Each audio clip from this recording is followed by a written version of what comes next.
O que aprendemos com Deus no sofrimento? Pode avançar, por favor. Então, quando a gente vai falar de sofrimento, a primeira coisa que eu gostaria de falar é lembrar da onisciência de Deus. Por que falar da onisciência de Deus? Porque nós temos uma tendência, quando estamos em sofrimento, tem pessoas que vivem angústias enormes. Tem pessoas que vivem sofrimentos enormes. Tem pessoas que não dormem. Tem pessoas que, enfim, que sofrem muito. E a tendência é que as pessoas imaginem que Deus não se importe com elas. E existem algumas pessoas que até chegam a imaginar que Deus nem sabe o que é sofrimento. Então, a primeira coisa que precisamos entender, quando sofremos, Deus sabe exatamente o que nós estamos sentindo. Deus sabe exatamente a extensão da nossa dor. Deus sabe exatamente o quanto estamos sofrendo. Porque Ele é onisciente. A onisciência de Deus lhe permite que Ele saiba o que é sofrer.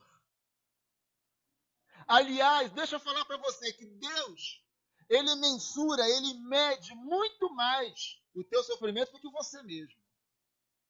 Às vezes, nem nós entendemos o quanto estamos sofrendo. E Deus entende mais do que nós o quanto estamos sofrendo. Em outras palavras, a régua de Deus, ela é mais perfeita do que a nossa régua. Então, às vezes, não nos damos conta que o nosso sofrimento é até maior. Estamos sofrendo mais. Mas em outros momentos, o nosso sofrimento é menor. Só que nós estamos ampliando o nosso sofrimento. Então Deus, na sua onisciência, sabe o quanto sofremos. Ele sabe quando exageramos no sofrimento, assim como Ele sabe quando nós não percebemos que a nossa dor e o nosso sofrimento é maior. Porque às vezes estamos anestesiados pelo próprio sofrimento. Sabe quando uma pessoa não tem a noção do quanto é o seu problema? E quando ela vai perceber, aí ela entra até em depressão, porque a ficha não caiu ainda, ela não entendeu o quanto ela está sofrendo. Existem pessoas assim. Então Deus sabe o quanto sofremos melhor do que nós mesmos. Mesmo porque toda a nossa estrutura foi Ele quem fez. Foi Ele quem arquitetou. Foi Ele quem criou. Amém ou não amém? Então Ele entende do ser humano mais do que o próprio ser humano. Ele compreende a nossa dor mais do que nós mesmos compreendemos. Então vamos entender que Deus entende o nosso sofrimento. Ele não está alheio à nossa dor. Amém ou não amém? Avance, por favor. Toda a plenitude do conhecimento habita nele, já que ele é onisciente. Ele sabe o que é sofrer. Pode continuar. Então vamos ver lá em Mateus capítulo 26, versículo 39, que o próprio Cristo, o próprio Senhor, ele sofre. Mas não é porque Jesus sofreu. Deus sempre soube o que é sofrimento. Então, às vezes, nós falamos assim, Jesus sofreu, Jesus veio como homem, para poder entender como é, qual é a dor do homem, né? O que o ser humano passa. Não, nada disso. Mesmo porque Deus sabe tudo o que se passa em nós. Querido, seria muito irracional, talvez não irracional, mas seria muito absurdo da nossa parte, imaginar que Deus precise se fazer homem para entender o homem. Não. De maneira alguma. Deus não precisou fazer-se homem para entender o homem. De forma alguma. Deus nos conhece e nos entende mais do que nós mesmos. Mas Jesus, ele passa a dor. E por que eu trago o sofrimento de Jesus? Para que a gente entenda que sofrimento geralmente traz para nós algum propósito, algum sentido. Existe sentido no sofrimento? Existe algum propósito no sofrimento? Então é isso que vamos começar a ver a partir daqui, desse momento. E indo um pouco adiante, prostrou-se sobre o seu rosto, orando e dizendo: meu Pai, se é possível, passa de mim este cálice, todavia não seja como eu quero, mas como tu queres. Então, a primeira coisa que nós vamos entender sobre o sofrimento, eu acabei de falar e reforço, é que o sofrimento, geralmente, nem sempre, mas geralmente o sofrimento, ele tem propósito. Existe um propósito no sofrimento. Jesus estava aqui orando ao Pai, porque dali a alguns instantes ele seria preso e iniciaria a sua saga, a sua caminhada de dor, sofrimento e humilhação. Daqui dessa oração a alguns instantes, ele seria preso. E ele está em profunda agonia. Nós conhecemos, sabemos que ele chega a transpirar sangue. O seu suor torna-se gotas de sangue, de tamanha agonia, aflição. A aflição dele, como ele mesmo disse, estou angustiado até a morte. Nós sofremos. Tem muitas pessoas nesse exato momento que estão sofrendo muito. Tem muitas pessoas que nesse exato momento já até pensaram que não vão suportar e já até pensaram em dar fim à sua própria vida. Mas nenhuma dessas pessoas sofreu ao ponto de transpirar sangue, de suar sangue. Tamanha a aflição de Cristo, que ele transpira sangue. O seu sofrimento, ele se manifesta fisicamente de tal maneira que ele sua sangue. Nós não chegamos a isso. Aliás, Paulo vai dizer, não chegastes ainda ao sangue, suportando as aflições. Então a Bíblia fala que nós precisamos suportar as aflições. E qual é o limite da nossa aflição, do nosso sofrimento? É o sangue. E não chegamos ainda a isso. E Jesus está ali orando e falando, Pai, se for possível, passa de mim este cálice. Todos nós desejamos que o nosso sofrimento seja eliminado. É ou não é? Ninguém quer sofrer. Ninguém quer sofrer. Nós não queremos sofrer. Aliás, eu não quero parafrasear Kent Maia, né, que cantava isso. Eu não sei porque que ele colocou trabalho no meio disso, né? Mas ninguém está aqui para sofrer. Ninguém quer sofrer. Até Jesus, ele falou, Pai, é possível que eu não sofra? Pai, se for possível, passe o sofrimento. Nenhum de nós quer sofrer, amém ou amém? Ou alguém que quer sofrer? A grande questão, amados, é que para que cheguemos a determinados pontos da nossa vida, para que cheguemos a determinadas conquistas da nossa vida, precisamos passar pelo sofrimento. Quando uma mulher, ela vai conceber e vai dar à luz, ela o dá com dores, as dores de parto.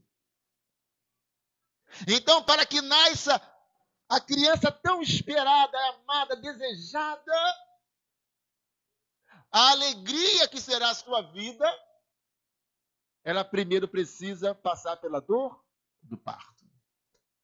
O sofrimento, a aflição, a dor e às vezes a agonia que precede o parto Então, aflições, dores e sofrimentos são capazes de gerar coisas maravilhosas, coisas tremendas na nossa vida. Quem está entendendo aí, diga amém. Está compreendendo isso? Então vai guardando isso aí, querido. Vai guardando bonitinho isso aí na tua vida. E Jesus está orando, ele ora 3 vezes. Ele ora 3 vezes. Por 3 vezes ele vai clamar. 3 vezes ele vai pedir. Se for possível, passa de mim. Mas ele vai dizer, todavia, não seja como eu quero, mas como o Senhor quer. Todavia, não seja a minha vontade, mas seja a vontade do Senhor. Entenderam, amados? Jesus disse, eu não quero sofrer, mas se for necessário, se tem que passar pelo sofrimento, que seja pela dor, que seja pelo sofrimento. Às vezes precisamos, por mais difícil que seja, enfrentar a dor e o sofrimento de cabeça erguida. Vencer as dificuldades de cabeça erguida. Amém, amados? Levantar a cabeça. Jesus sofreu, mas ele disse, estou aqui. Ele se deu, ele se entregou. Ele poderia ter rogado ao Pai para que milhares de anjos o livrassem daquele momento.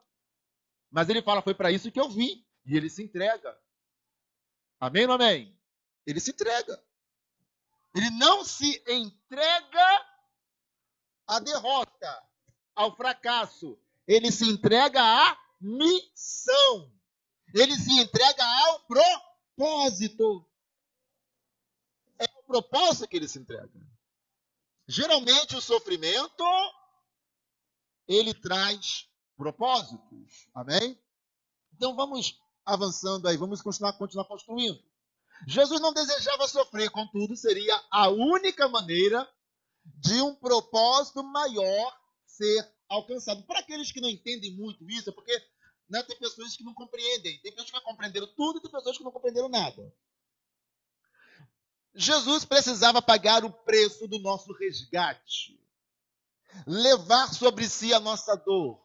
Levar sobre si o castigo que nos traz a paz. Então, o castigo que eu e você merecemos foi colocado sobre ele. Ele é o nosso substituto. Ele é aquele que sofre para que eu e você sejamos resgatados. Ele é o cordeiro imolado, sacrificado no nosso lugar. Ele levou sobre si as nossas dores. O castigo que nos traz a paz estava sobre ele. E pelas suas pisaduras, pelas suas feridas, fomos sarados. O pecado gera morte, porque o salário do pecado é a morte.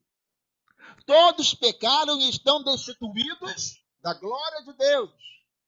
Mas são religados, reconciliados em Cristo, porque o pecado gera consequência, o pecado gera morte. E quando a Bíblia diz que o pecado gera morte, a Bíblia fala da morte eterna e a Bíblia fala da morte espiritual. A morte espiritual é a separação de Deus momentânea. A morte eterna é a separação eternamente de Deus. A morte espiritual, então, é viver nesse mundo sem ter intimidade com Deus, sem relacionamento com Deus. Ainda que a pessoa fale, não, eu creio em Deus e tal, e faça lá os sinalzinhos, né? Tal, não sei o quê, né? Seja lá o sinal que fazem. Mas o pecado, na verdade, o afasta, ou nos afasta de Deus, de maneira que nós não temos relacionamento com Deus. Por mais que creiamos, digamos que cremos, que façamos sinal da cruz ou qualquer outro sinal ou qualquer outra coisa, o pecado nos separa de Deus. E não necessariamente o pecado que eu cometi ontem ou hoje, mas o pecado sob o qual já nascemos, porque nascemos em pecado. o pecado do Éden, o pecado de Adão. Nós trazemos conosco essa semente de pecado. Então, o segundo Adão, que é Jesus, ele corrige, ele conserta a questão do pecado. Quando ele paga a nossa dívida. Quando ele morre. Quando ele é o sacrifício que é imolado no nosso lugar. Então, o pecado gera morte em mim. Mas Jesus morreu no meu lugar. Ele fala, peraí, sai daí. Deixa que eu morro no teu lugar. Já parou para pensar nisso, querido? Sai para lá. Eu vou morrer no teu lugar. Mas por que você morreria no meu lugar? Então ele é o nosso substituto. Então, de maneira nenhuma, nós seríamos resgatados e não teríamos acesso ao Pai se não fosse o sofrimento de Jesus. Amém? Se não fosse o sofrimento de Jesus. Então, havia um propósito maior a ser alcançado. Mas só seria alcançado pelo sofrimento. Mateus 26, 54. Como, pois, se cumpririam as Escrituras que dizem que assim convém que aconteça? Então, o próprio Senhor está falando como? Como se cumpririam as Escrituras sem acontecer tais coisas? Sem que ele seja preso, julgado, condenado, sentenciado, crucificado, seu sangue derramado por nós, no nosso lugar, nos substituindo. Então, o sofrimento de Jesus é porque havia um propósito maior. Aprenda agora, pega essa chave aí agora. O que eu vou falar aqui agora. Grava o que eu vou falar aqui agora. Principalmente aquelas pessoas que gostam muito de se fazerem de coitadas porque estão sofrendo. Se o próprio Jesus precisou sofrer para alcançar o propósito que era maior, por quê? Que nós não estamos dispostos a sofrer na nossa jornada para alcançarmos os nossos propósitos. Propósito de maturidade. Tem pessoas que só vão amadurecer mediante ao sofrimento. O sofrimento gera experiências de vida, porque senão seríamos eternamente infantis, infantilizados, crianças. O sofrimento nos amadurece. Eu sempre gosto daquele exemplo, é um exemplo simples, mas para mim não há exemplo melhor do que esse, que é o da criança. De 2, 3 anos, que vai lá brincando, aí olha a tomadinha, papai fala, não pode botar dedo aí não. Aí que você vai lá, olha para o pai e volta correndo. Depois que você vai lá, o papai não pode, não coloca o dedo aí. Ela ria e volta. Até que um dia a criança vai lá, na curiosidade, e coloca o dedinho no interruptor lá da tomada, da energia elétrica. Leva uma descarga, leva um baita choque, ela vai colocar o dedo lá de novo, vai colocar o dedinho lá outra vez, sim ou não? Não. Ela sofreu, sim ou não? Aprendeu com o sofrimento, sim ou não? Amadureceu, sim ou não? Sim. Então, o sofrimento vai nos amadurecendo. E tem pessoas que precisam, às vezes, sofrer muito mais, porque são mais difíceis de amadurecerem. Amados, entendam uma coisa. Deus nos ama, não tenha dúvida disso. Então, não duvide do amor de Deus no meio do teu sofrimento. Porque Deus permite o nosso sofrimento para que não ocorra coisa pior na nossa vida. Às vezes, aquele sofrimento dói, mas poderia ter sido muito pior. E Deus nos deu o livramento. Mas sofremos uma dor menor. Poderíamos ter sofrido uma dor maior. Mas ela foi necessária na nossa vida. Amém ou amém? Então, se o próprio Cristo precisou sofrer para que um propósito fosse alcançado, o que significa isso? Existem propósitos que só serão atingidos em meio ao sofrimento. De quem era o propósito? Era de Deus. Então, para que Deus alcance o seu propósito, tem que ter sofrimento. Por que que eu não posso? Por que que eu não quero sofrer? Jesus fala, se for possível, afasta de mim. Mas não era possível, porque aquele era o único jeito. Aquela era a única maneira. Era a única via de ser alcançada. Amém ou não amém? Então precisamos aprender, embora eu não vou falar muito isso hoje, a lidar com o sofrimento para que passemos por ele da melhor maneira possível. Diga amém. E quando eu sofro e sei que a minha vida está nas mãos de Deus, eu sei que dias melhores virão na minha vida. No mundo tereis aflição, mas tem de bom ânimo. E Jesus vai dizer, eu venci. E vocês também vão vencer. Aleluia. Glória a Deus. Pode avançar. Vamos falar agora de sofrimento, mostrando na vida do rei Davi. Vamos ler o texto, depois a gente fala. Então, lá no segundo livro de Samuel, capítulo 12, versículos 16 ao 23, é extenso, vamos ler aqui rapidinho. E buscou Davi a Deus pela criança, e jejuou Davi, e entrou, e passou a noite prostrado sobre a terra. Então os anciãos da sua casa se levantaram, e foram a ele para o levantar da terra. Porém ele não quis, e não comeu pão com eles. E sucedeu que, ao 7º dia, morreu a criança. E temiam os servos de Davi dizer-lhe que a criança era morta, porque diziam, esquecendo a criança ainda viva, lhe falávamos, porém não nos dava ouvidos. Como, pois, lhe diremos que a criança é morta? Porque mais mal lhe faria.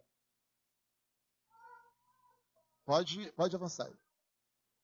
Viu, porém, Davi que seus servos falavam baixo, e entendeu Davi que a criança era morta.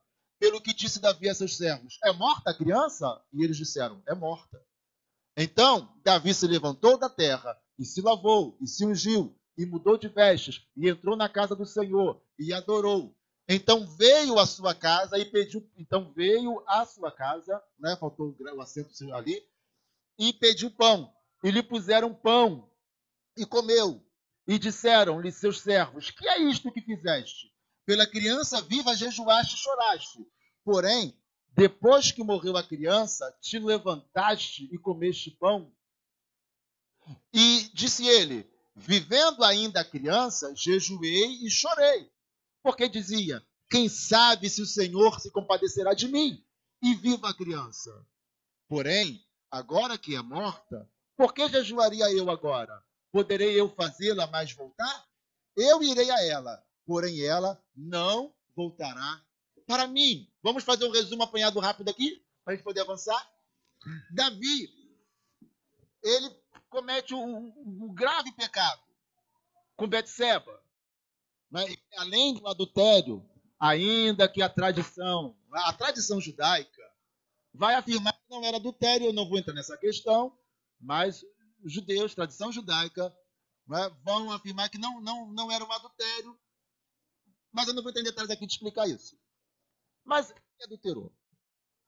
E além disso, ele usa de artifício para que o marido, que era Urias, morre, porque ele era um guerreiro, ele era um soldado, e ele pede para que o general coloque ele na linha frontal da batalha, e num lugar onde os flecheiros de cima do muro eram hábeis, nas flechas, enfim, coloca ele no ponto onde, com certeza, haveria baixas, haveria derrotas, e Urias ficaria na frente da batalha, e depois que a batalha começasse, o bicho pegasse mesmo, eles recuariam, e Urias e mais alguns ficariam lá na frente e morreriam. Foi tudo feito, arquitetado pelo general. E Urias morre. Então Davi comete um gravíssimo pecado. 2 pecados, ou até mais, nessa situação. E vamos lá para que a gente ganhe tempo. Do relacionamento de Davi com Betseba, nasce uma criança. Ela fica grávida e nasce uma criança. Agora preste atenção no detalhe que você vai ler depois na tua casa. A Bíblia vai dizer que a criança, filha da mulher de Urias, morre. Então a Bíblia não fala que foi o filho da esposa de Davi que morreu. Não foi o filho da mulher de Davi que morreu, mas foi o filho da esposa de Urias. Então, só por aí a gente vai ver. Davi comete esse grave pecado. E a criança nasce, a criança adoece. O profeta Natã, que foi aquele que repreendeu Davi, o profeta Natã, que foi aquele que trouxe à tona o pecado escondido de Davi, vai dizer para Davi: o teu filho, com a mulher de Urias, vai morrer. A criança morrerá. E Davi, então, ele começa a clamar a Deus. Ele começa a se humilhar. Ele começa a orar, a buscar. Ele não se alimenta. Ele está em jejum. Ele tira suas vestes reais. Ele está ali clamando, se humilhando, pedindo a Deus que tenha misericórdia. Depois de 7 dias, a criança morre. Então Davi, ele está ali orando, clamando a Deus. Mesmo tendo já a sentença pelo profeta Natã. A criança que você teve com a mulher de Urias morrerá. E após 7 dias, a criança morre. Os servos, na verdade, os conselheiros de Davi, os seus conselheiros, tinham medo de falar para ele que a criança havia morrido. Se eu não me engano, na versão bíblica, na NVI, na nova versão internacional, vai dizer assim: eles tinham medo de que Davi fizesse uma besteira, uma loucura. É isso que está escrito lá. Eles tinham medo de que Davi fizesse uma loucura. Porque com a criança ainda viva, mas doente, né? Ele ficou ali 7 dias clamando, não comeu, mas não se lavou, não vestiu suas vestes reais. Não queria, a Bíblia vai falar, eles vão falar que não deu atenção aos seus conselheiros, não queria falar com ninguém. Olha, quando ele souber que a criança está morta, ele vai fazer uma besteira. E eles entram e ficam ali, agora como é que a gente vai falar? Fala você, não fala você tem mais intimidade. Não, você tem mais jeito para falar. E agora como é que vamos falar? Mas olha como é que ele está lá. Quando ele souber disso, ele vai fazer uma besteira. Como é que vamos falar que a criança está morta? E Davi, ligado em tudo, Davi, peraí, o que vocês estão falando aí? A criança morreu? Então, tremendo é a atitude de Davi.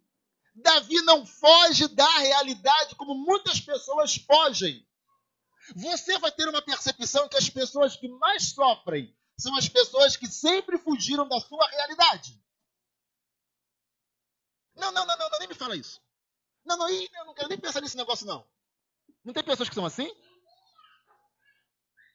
Tem pessoas que nunca pensaram assim, um dia minha mãe vai morrer. Elas não conseguem nem pensar nisso. Mas você sabia que todos nós deveríamos pensar, um dia eu vou ficar sem minha mãe. Um dia eu vou ficar sem meu pai. Um dia eu vou ficar sem minha esposa. Um dia eu vou ficar sem meu marido. Um dia vai acontecer isso, aquilo, outro. Só que as pessoas, não, para com isso, não me fala esse negócio. Então tem pessoas, quem são as pessoas que mais sofrem? São aquelas pessoas que geralmente fogem da realidade da vida. Elas preferem ficar numa redomazinha ali, né? Como se o mundo fosse um maravilhoso conto de fadas. Alice no País das Maravilhas. É isso, né? Senão eu vou pegar um personagem e colocar na outra história. Então, Alice é no País da Maravilha mesmo, né? Tá, então eu falei certo. E tem gente que é assim. Vê que Davi poderia se esconder e falar, não me fala o que está acontecendo. Mas Davi não faz isso. Os conselheiros estão aqui, não, como é que vamos falar isso para ele? Mas Davi se antecipa e fala, vem cá, a criança morreu? É isso que vocês querem me falar? Que fantástico, querido, que tremendo. Molde a tua estrutura para que você seja assim. Papo reto e direto. O pastor é muito frio falando isso. As coisas não são assim, querido. Ou a gente cai na pedra e se quebra, ou a pedra cai na gente e nos esmaga. Jesus disse isso. Mas não podemos fugir da realidade. A realidade está aí, não fuja dela. Ela está aí, diante de nós. Não adianta. E então Davi se levanta da terra, da sua humilhação. Ele vai lá, toma o seu banho, se perfuma, veste suas roupas. Primeira coisa que ele faz, vai para o templo. Ele vai para a casa do Senhor, templo, né? Tabernáculo. Ele vai para a casa do Senhor. E ele vai lá e adora ao Senhor. Peraí, ele está 7 dias jejuando, clamando, orando, se humilhando, chorando. E Deus não o atende. Ele está 7 dias se humilhando diante do Senhor, para que a criança não morresse, e a criança morre. Ele poderia ficar revoltado com a situação, mas não. Ele sai dali e vai para a adoração. Ele vai adorar o Rei dos Reis. Ele vai adorar o Eterno. Ele vai adorar aquele que é o Deus da sua vida. Aquele que não atendeu ao seu clamor. Aquele que deixou a criança morrer, mas continuava sendo o Deus de Davi. Aliás, Deus é chamado Deus de Abraão, de Isaac, de Jacó e de Davi. Ele não é o Deus de Isaías. Ele não é o Deus. Ele é o Deus de Abraão, Isaac, Jacó e o Deus de Davi. Querido, que tremendo. Dá-nos, ó Senhor, um coração como o coração de Davi, porque é um coração conforme o teu coração. Que mesmo no pior momento da sua vida, o Senhor não o atende porque havia um propósito maior. E Davi não se revolta, Davi vai. A primeira coisa que ele faz é ir para a casa do Senhor adorar ao Senhor. E ele volta para o palácio. Ele fala aí, coloca comida para mim que eu estou faminto. Estou uma semana que eu não como. Ele se assenta, come. Arrumadinho, perfumadinho. Imagina que nesse ínterim todo aí, os servos estão tudo cochichando pelos cantos sem entender, uma cara de admirados. Os conselheiros, os sábios do rei estão ali. Até que eles não aguentaram. Falaram, peraí, meu senhor, me diz uma coisa. A criança viva, você ficou lá se humilhando. E agora que a criança é morta, que todo mundo geralmente veste preto, se humilha. Você se levantou, e se perfumou e pediu comida? Como assim? E essa é a resposta de Davi. Ora, enquanto a criança era viva, quem sabe Deus, que já havia sentenciado, quem sabe Deus voltasse atrás e curasse a criança. Mas não foi essa a vontade de Deus. Então por que eu vou ficar ainda me humilhando? Eu não posso trazer a criança de volta, mas um dia eu irei até a criança, um dia eu vou morrer também. Tem gente que também não gosta disso, né? De falar que um dia vai morrer. E Davi fala, não apenas a criança morreu, mas um dia eu também morrerei e chegarei até ela. E Davi vai viver a sua vida. A dor, a peso, mas Davi, ele se levanta e ele vai viver. Ele vai fazer o que tem que ser feito, ele continua sendo rei. Amém ou não amém, amados? Ele perdeu um filho. Um filho. E isso nós aprendemos com Davi. Mas o que mais que vamos aprender com Davi? Só isso? Não. Na verdade, o tema não é aprender com Davi. O tema é aprender com Deus. Né? O tema é o que aprendemos com Deus no sofrimento. Querido, deixa eu falar uma coisa para você. Quem estava quarta-feira aqui já ouviu, porque eu já falei quarta-feira aqui. Às vezes a gente ora e acha que não serviu para nada. Às vezes a gente ora e acha que a nossa oração não serviu para nada. Como Davi orou pela criança. Adiantou alguma coisa orar e jejuar, ficar 7 dias se humilhando no chão? Adiantou alguma coisa? A criança morreu. Às vezes parece que nós oramos e não adianta nada. Mas a nossa oração sempre tem e terá importância na nossa vida, mesmo quando ela não é atendida nos moldes que a gente quer. Aqui está um Davi que pecou, e antes que Natã fosse lá e revelasse o pecado dele e o repreendesse, Davi já sofria, porque Davi era um homem conforme o coração de Deus, Davi era profeta. Davi não era só rei não, Davi era um homem de Deus. E ele sabe o pecado que ele cometeu. Enquanto me calei, os meus ossos se envelheceram. Ele vai dizer isso depois. Enquanto eu me calei, eu adoecia por dentro. Então Davi já sofria, porque ele sabia a extensão do pecado dele. O sofrimento de Davi vem muito antes da doença do seu filho. Quando Natã o repreende, Davi já estava em agonia e sofrimento por causa do pecado.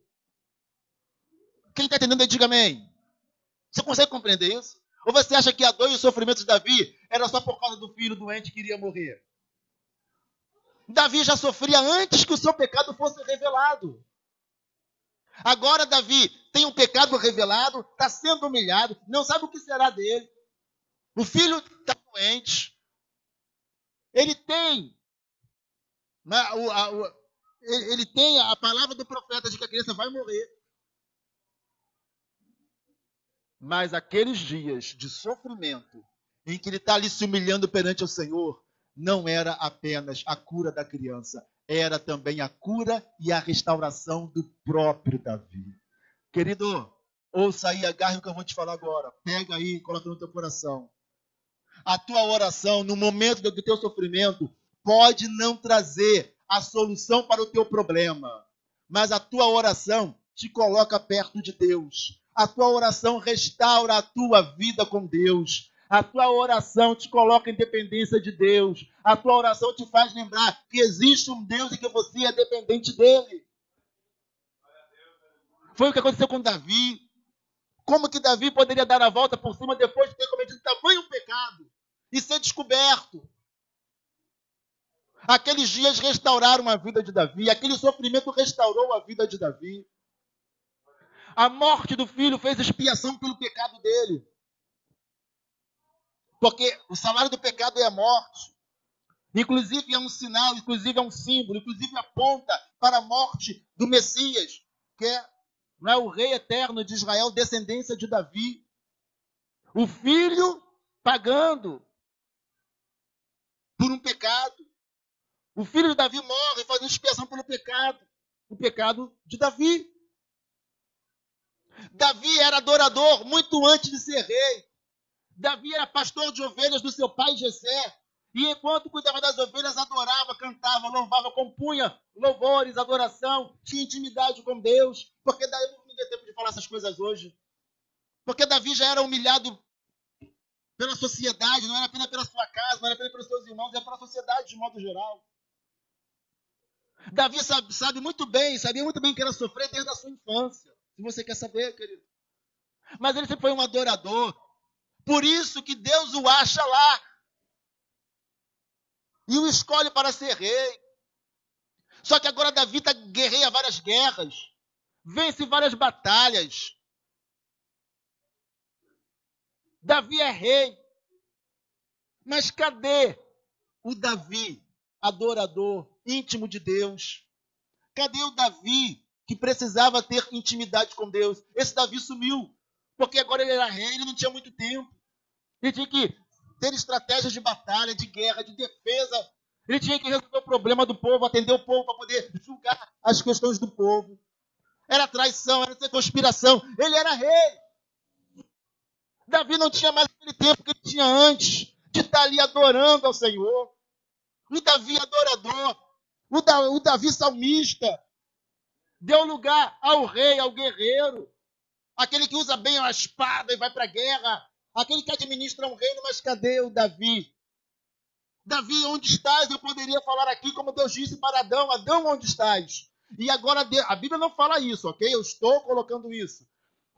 Davi, onde estás? Que você nunca mais compareceu ao local de adoração e de intimidade comigo. Mas o sofrimento de Davi o restaurou, o levou de volta para o lugar da adoração, colocando Deus na centralidade da sua vida. Se ele tivesse feito isso antes, ele não teria pecado. Às vezes estamos na casa de Deus, oramos, cremos em Deus, só que não percebemos que por não termos mais intimidade com Deus, somos levados a pecar, somos levados a fazer o que não deveríamos fazer. Continuamos crendo, até sentimos a presença de Deus quando cantamos lá na igreja, mas não percebemos que por não estarmos mais no lugar que Deus quer que a gente esteja, por não estarmos mais na intimidade com Ele, a gente acaba dando uma escapadinha para visitar o pecado, como fez Davi. Davi precisava voltar à sua essência, da pureza, da simplicidade, da intimidade com Deus. E é isso que ele vai aprender na dor, no sofrimento, naqueles 7 dias. E com toda aquela situação. Porque ele estava no ápice do sofrimento, porque ele estava escondendo um pecado terrível, o grande pecado da vida de Davi. A grande mancha da vida de Davi estava escondida ali até que Natã, o profeta, revela o pecado dele. Isso trouxe muita dor, isso trouxe muito sofrimento para Davi. Agora Davi está sendo purificado. Você consegue entender isso, querido? Consegue compreender isso? Davi sabia muito bem por que estava sofrendo. Por isso que quando ele sai dali e ele vai à casa de Deus adorar, ele está fazendo aquilo que ele tinha entendido. Eu preciso voltar à minha essência, daquele que tem intimidade e adora ao Senhor. Aleluia! Vamos avançar aqui, vamos ver aqui para a gente poder finalizar. E buscou Davi a Deus pela criança, e jejuou Davi, e entrou e passou a noite prostrado. É o texto do versículo. Vai. Uma oração não atendida. Ainda que não sejamos atendidos, a nossa oração nos aproxima de Deus. A nossa oração determina um coração que continua crendo e dependendo de Deus. O fato de Deus não ter atendido a Davi provou que o coração dele continuava crendo e dependendo de Deus. Em outras palavras, ele passa por um teste e Deus pode dizer, apesar de tudo, Davi continua sendo meu, Davi continua tendo o seu coração entregue a mim. Davi não danificou o seu coração como Saul, o antecessor dele, fez. E Deus fala de Saul, rejeitei Saul. Não quero saber mais de Saul, e Saul morre endemoniado. Davi não, Davi é totalmente o oposto de Saul. E aquele sofrimento de Saul demonstrou isso. Aquele sofrimento determinou que ele tinha um coração que continuava crendo e dependendo de Deus, apesar de tudo. Faz acrescentar bênção sobre nós. Mesmo que a nossa oração não seja atendida, ela acrescenta bênção sobre nós. Pode não ser a bênção que você quer, mas a nossa oração, até a nossa oração que não foi atendida, ela acrescenta bênção sobre a nossa vida, porque ela determina que nós somos dependentes de Deus, cremos nele, e a nossa oração fica diante dele. Ele não quer te atender nisso aqui que você está pedindo. Porque existem propósitos maiores. Nossos caminhos não são como os caminhos de Deus. Tem coisas que não vamos compreender. Não queira compreender, porque você não vai compreender. Não tem jeito. Mas o quanto buscamos e oramos, nos abençoou. Não nos deu o que a gente queria, mas nos abençoou. Amém ou não amém? Creio que você tenha entendido isso. Avança. E entrou na casa do Senhor e adorou. O sofrimento trouxe a Davi a comprovação de um coração quebrantado. Ele era quebrantado. Já falei isso. A lembrança de que não era nada sem Deus. Então, isso aqui vamos falar de Davi. Aquele sofrimento. O que trouxe para Davi? A comprovação que ele tinha um coração quebrantado. Trouxe para ele a lembrança de que ele não era nada sem Deus. Então, ele vai lá, né, pega a mulher de Urias, traz para o palácio, canta ela, né, mata o marido dela. Ele é o rei. Ele tem um poder na mão para tudo isso. Ele só se esqueceu que tudo o que ele tinha era Deus que havia dado a ele. Ele estava correndo o risco de se tornar como todos os demais reis de Israel. Arrogante, prepotente, sem intimidade com Deus e sem quebrantamento. Mas Deus não permitiu que Davi se tornasse como todos os seus sucessores.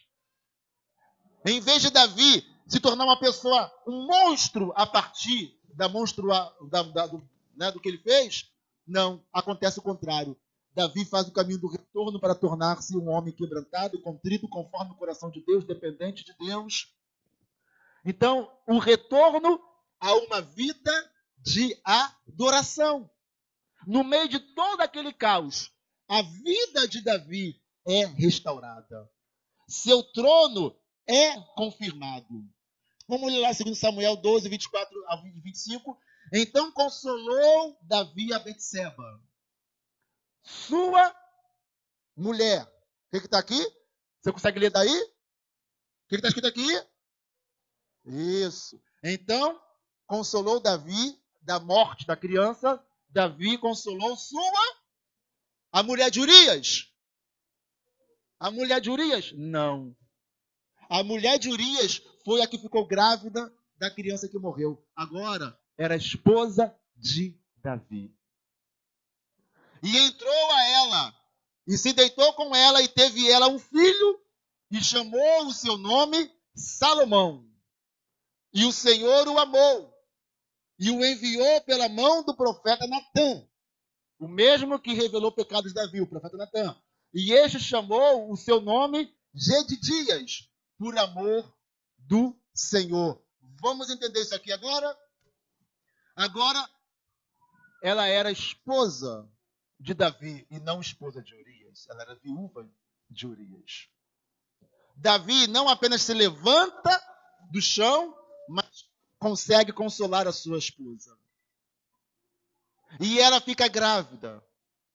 E agora ela vai ter o Salomão, aquele que seria o herdeiro do trono, aquele que geraria toda a descendência, toda a herdade, todos os herdeiros de Davi, inclusive Jesus, filho de Davi, descendência de Salomão. De Davi e Betseba nasce Salomão, o herdeiro. E a Bíblia vai dizer que coisa tremenda, amados. Olha, quando você se comporta da maneira certa diante de Deus, veja como Deus te perdoa, te restaura e abençoa o teu futuro.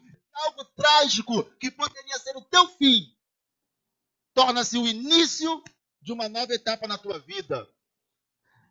E ela se deitou com ela e teve ela um filho e chamou o seu nome Salomão. E o Senhor o amou. O filho de Betseba, com Davi, o primeiro morre. O segundo, a Bíblia fala, Deus amou Salomão. Que tremendo, amados. E Salomão, o nome Salomão vem de paz, né? Shalomão, vem de paz. Significa algo, né, que envolva paz. Porque a partir dali, Davi encontra a paz que ele precisava. A partir dali, a vida de Davi, apesar de todas as consequências que vêm depois do seu pecado, que foram muitas, mas nasce paz na casa de Davi. Do primeiro filho, nasceu a espada na casa dele. Do segundo filho, nasce paz. E Deus o amou. E ele, então, envia a criança, né, da mão do profeta Natã, e o profeta Natã chamou ele de Gedidias, amado do Senhor. Gedidias tem o significado de amado por Deus, amado de Deus. Deus o ama. Esse é o segundo filho de Davi com Betseba, aquele que é amado por Deus. Tem mais? Avança? Acabou aí? Não. Acabou aí, não é? Então, muita coisa você aprendeu com Deus hoje sobre o sofrimento. Amém? Vamos ficar em pé em nome do Senhor.